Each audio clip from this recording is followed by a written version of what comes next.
5ই August পরবর্তী সময়ে এই কমিশন নতুন দায়িত্ব নেওয়ার পরে পূর্ববর্তী অনেকগুলো জট নিয়ে তাদেরকে কাজ করতে হচ্ছে।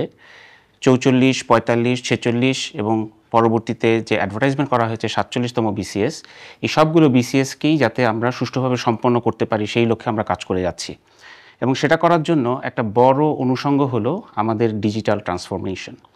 এই ডিজিটাল ট্রান্সফরমেশন আমরা বিভিন্ন ধাপে করার চেষ্টা করছি এবং এটার জন্য প্রথম যে জিনিসটা আমরা করার চেষ্টা করেছি সেটা হচ্ছে একটা ইউনিক আইডি।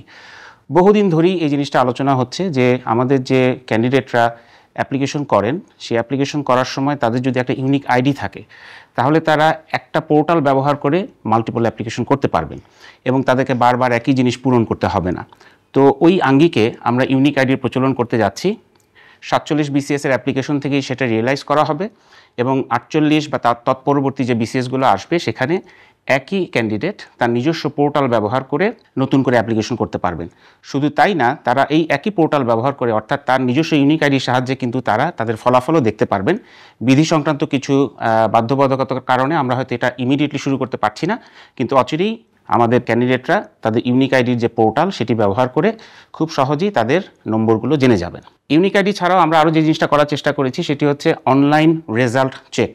অর্থাৎ একজন অ্যাপ্লিকেন্ট যখন অ্যাপ্লিকেশন করেন তাকে তার নিজস্ব এসএসসি, এইচএসসির মার্কগুলো দিতে হয় এবং এই এসএসসি, এইচএসসির মার্কের যে ডেটাবেস আছে সেই ডেটাবেস ব্যবহার করে সরাসরি তার রেজাল্টটা ভেরিফাইড হয়ে যাবে।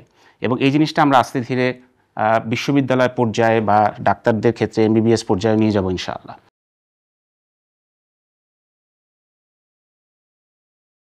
Digital printing press.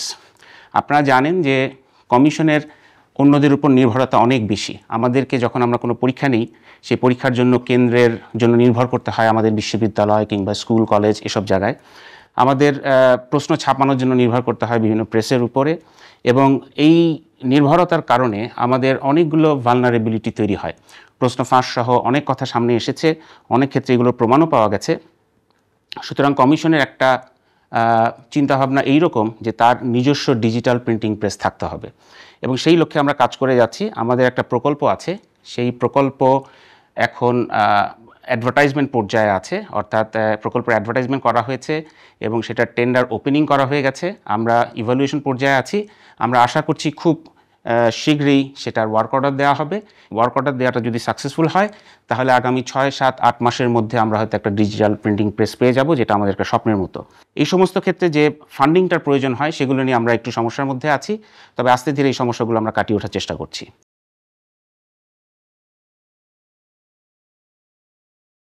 কিছু কিছু ক্ষেত্রে কমিশনের অন্য বিভিন্ন অর্গানাইজেশন, অন্য বিভিন্ন ব্যক্তির উপর, প্রতিষ্ঠানের উপর নির্ভর করতে হয়। তার মধ্যে একটা বড় নির্ভরতা হলো প্রশ্নপত্র প্রণয়ন, খাতা মূল্যায়ন, এই জিনিসগুলো। এবং আমাদের যে জিনিসটা নিয়ে সবচেয়ে বেশি আলোচনা হয় যে আমাদের একটা বিসিএস কার্যক্রম সম্পন্ন করতে আমাদের অনেক সময় লেগে যাচ্ছে। এই সময় লেগে যাওয়ার পিছনে সবচেয়ে বেশি একটা অনুষঙ্গ হিসাবে যেটা কাজ করে সেটা হলো খাতা মূল্যায়ন। খাতা মূল্যায়নের জন্য আমাদের নির্ভর করতে হয় আমাদেরই কলিগদের উপরে, অর্থাৎ বিভিন্ন বিশ্ববিদ্যালয়, কলেজ, মহাবিদ্যালয়, সেগুলোর যারা সম্মানিত শিক্ষকরা আছেন তাদের উপরে নির্ভর করতে হয়। কিন্তু তারা তাদের নিজস্ব কার্যক্রমের পাশে এই কাজটি করে থাকেন এবং এতে যে জিনিসটা ঘটে যে অনেক সময় সময়ের মধ্যে তারা এই কাজটি সম্পন্ন করতে পারেন না। তো আমরা চিন্তা করছি যে এমন একটা সিস্টেম আমরা দাঁড় করাবো যে সিস্টেমের মধ্যে আমাদের যারা খাতা মূল্যায়ন করবেন তারা পিএসসিতে এসে, অর্থাৎ আমাদের এই বিল্ডিংয়ে এসে সুন্দর একটা সিস্টেমের মাধ্যমে এখানে বসে খাতা দেখবেন এবং এটাতে দুটো জিনিস একই সাথে আমরা করতে পারবো। একটা হচ্ছে আমরা খুবই ফেয়ার এবং ট্রান্সপারেন্ট মূল্যায়ন নিশ্চিত করতে পারবো, কারণ আমরা যেটা করতে পারবো সেটা হচ্ছে সব পরীক্ষার্থীর একটি প্রশ্ন যাতে একজন পরীক্ষক দেখতে পারেন এই লক্ষ্যে আমরা কাজ করব। যদি সেটা সম্ভব না হয় তাহলে হয়তো একটা প্রশ্ন আমরা কয়েকজনের মধ্যে ভাগ করে দিব, কিন্তু তারা একই জায়গায় বসে দেখবেন যাতে মূল্যায়নটা সবসময় সঠিক হয়।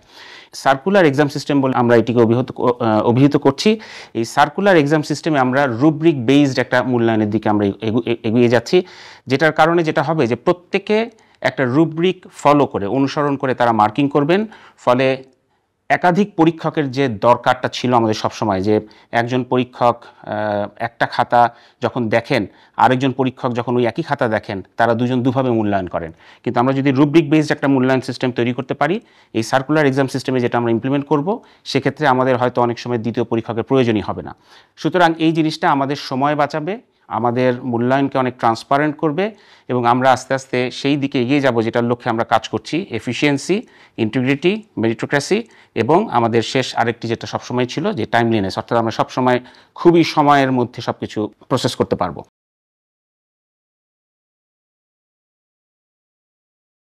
লেটেস্ট টেকনোলজি ব্যবহার করে বিভিন্ন ভালনারেবিলিটি নিয়ে কাজ করা, যেমন আপনারা জানেন প্রশ্ন ফাঁস নিয়ে আমাদের অনেক কথা আসে। তো প্রশ্নগুলো যখন আমরা প্রণয়ন করি তখন প্রশ্নটা কিছুদিনের জন্য আমাদেরকে রক্ষণাবেক্ষণ করতে হয়। তারপরে যখন প্রশ্ন ছাপানো হয় সেই ছাপানো প্রশ্নগুলো আমাদের বিভিন্ন জায়গায় পাঠাতে হয়। তো এই সমস্ত পয়েন্টগুলোতে অনেক ভালনারেবিলিটি চলে আসে, অর্থাৎ প্রশ্ন যখন ছাপিয়ে আমরা এখানে রাখি সেটা হয়তো কোনো না কোনোভাবে ফাঁস হয়ে যাওয়ার সুযোগ থাকে। এবং আমরা যখন আগের বিভিন্ন প্রশ্ন ফাঁসের অভিযোগ পর্যালোচনা করেছি আমরা দেখেছি যে প্রশ্ন যখন বেশি সময় থাকে তখন সেটা ফাঁস হওয়ার প্রবাবিলিটি বাড়তে থাকে, সম্ভাবনা বাড়তে থাকে। তো এই জিনিসগুলোকে টেকনোলজি ব্যবহার করে আমরা কিভাবে সমাধান করতে পারি সেই লক্ষ্যে আমরা কিন্তু গবেষণা কার্যক্রম পরিচালনা করছি। আপনারা হয়তো জেনে থাকবেন যে মেডিকেলের প্রশ্ন ফাঁসের সময় আইওটি বেসড ট্রাঙ্কের একটা কনসেপ্ট প্রচলিত ছিল এবং তারা এখনও সেটা ব্যবহার করছে। এই ট্রাঙ্কটার মূল কাজ হচ্ছে যখনই কেউ ট্রাঙ্ক ওপেন করবে তখনই সেটা সেন্সরের মাধ্যমে বোঝা যায় এবং সেটা জিপিএস ট্র্যাক করে ট্রাঙ্কটা কখন কোথায় আছে এটা রিয়েল টাইমে জানানো হয়। তো আমাদের ইউজ কেসটা একটু ডিফারেন্ট, বিকজ আমাদেরকে প্রশ্নপত্র প্রণয়নের পর একটা বড় সময় রেখে দিতে হয়। সো ওই সময়টার জন্য এইরকম একটা ট্রাঙ্ক আমরা তৈরি করতে পারি কিনা যেখানে আইওটি বেসড, সেন্সর বেসড জিনিসগুলো থাকবে, সার্কিটরি থাকবে এবং সেটা অ্যাডভার্সারিয়াল সিনারিওতে কাজ করবে। অ্যাডভার্সারিয়াল সিনারিও মানে হলো এখানে আমাদের ধরে নিতে হবে এখানে একটা শত্রুপক্ষ কাজ করছে, অর্থাৎ তাদের উদ্দেশ্যই হলো এই প্রশ্নটাকে ফাঁস করে নিয়ে আসা। সো একটা ট্রাঙ্কের সার্কিটরি তার বাইরে রাখা যাবে না, একটা ট্রাঙ্কের ব্যাটারি যে কোনো মুহূর্তে শেষ হয়ে যেতে পারে। সো এই ধরনের অ্যাডভার্সারিয়াল সিনারিওগুলো যাতে আমরা ট্যাকল করতে পারি সেই জন্য আমরা একটা গবেষণা কার্যক্রম হাতে নিয়েছি। সম্ভবত পিএসসির ইতিহাসে এই প্রথম এই ধরনের কোনো একটা গবেষণা কার্যক্রম হাতে নেওয়া হয়েছে। এই গবেষণা কার্যক্রমে আমাদের সহায়তা করছেন বাংলাদেশ প্রকৌশল বিশ্ববিদ্যালয়ের কয়েকজন শিক্ষক এবং আমরা আশা করছি যে তাদের গবেষণালব্ধ যে প্রোটোটাইপটা আমরা পাবো সেটাকে আমরা রেপ্লিকেট করে সামনে এরকম একটা সিস্টেম আমরা তৈরি করতে পারবো যেখানে প্রশ্ন ফাঁসের সম্ভাবনা একেবারেই কমে আসবে। একটু আগে যে সার্কুলার সিস্টেমের কথা বললাম, এই সার্কুলার এক্সাম সিস্টেমকে অন স্ক্রিন করা যায় কিনা, অর্থাৎ এই জিনিসটা কম্পিউটারের মাধ্যমে রুব্রিক বেসড একটা এক্সামিনেশন হবে। আমাদের একজন এক্সামিনারই এক্সামিন করবেন কিন্তু তিনি কম্পিউটারে স্ক্রিনের সামনে বসে করবেন এবং যার ফলে যে জিনিসটা ঘটবে এখানে কোনো সমষ্টিকারক অর্থাৎ টোটালাইজিংয়ের প্রয়োজন হবে না, কোনো স্ক্রুটিনির প্রয়োজন হবে না, অর্থাৎ একবারে কেউ যখন খাতা দেখে ফেলবেন সাথে সাথে সেটার মার্কস রেডি হয়ে যাবে, অথচ একজন পরীক্ষক জানতেও পারবেন না যে উনি কার খাতা দেখছেন। এরকম একটা অন স্ক্রিন সার্কুলার এক্সাম সিস্টেমের জন্যও আমরা একটা রিসার্চ প্রজেক্ট হাতে নিয়েছি এবং এখানেও আমাদের প্রকৌশল বিশ্ববিদ্যালয়ের কয়েকজন শিক্ষক সাহায্য করছেন। আমরা আশা করছি যে এই ধরনের রিসার্চ প্রপোজাল, এই ধরনের গবেষণালব্ধ নতুন নতুন state of the art technology ব্যবহার করে আমরা বর্তমান পিএসসিকে একটা ডিজিটাল ট্রান্সফরমেশনের মধ্য দিয়ে নিয়ে যাব এবং যতগুলো সমস্যা আছে বিসিএস জট থেকে শুরু করে প্রশ্ন ফাঁস, খাতা মূল্যায়নের দেরি, খাতা মূল্যায়নের ট্রান্সপারেন্সির অভাব, এই সব কিছু আমরা ইনশাল্লাহ আস্তে আস্তে কাটিয়ে উঠব। সবশেষে আরেকটা কথা বলতে চাই, কিছু কিছু বিষয় যেহেতু এখনও পিএসসির নির্ভরতা আছে অন্যান্য বিভিন্ন প্রতিষ্ঠানের উপর, এই জন্য চাইলেও পিএসসি অনেক সময় সব কিছু একদম সকলকে খুশি করে করতে পারে না।